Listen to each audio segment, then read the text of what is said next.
Hey guys! Ako lang ipakita sa inyo ang kind of breakfast. So nagpa-order ko ani og kuan sa kanang bakery nila diri. Kanang mga small bakery lang nga luto diretso ba. Makita gini mo kung giunsa siya pagluto nila. Hinimo na daan nila ang mga do pero kanang makita gini mo kung giunsa nila pagkuan ang way sa pagluto.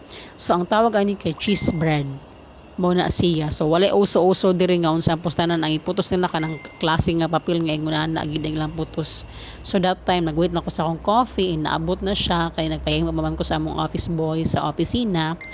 And mamahaw ta ninyo, mao niya ako ang kind of breakfast sa office. And kay ako raman isa din ha, wa mo koy amo. So mamahaw ta, mao niya akong area, mao na ako ang palibot. And ang kanang likod sa ako ang gilingkuran mao nang office ako ang amo. So mao lang na siya. Salamat sa pagtan-aw. Bye sa inyo. Amping mo tanan. God bless.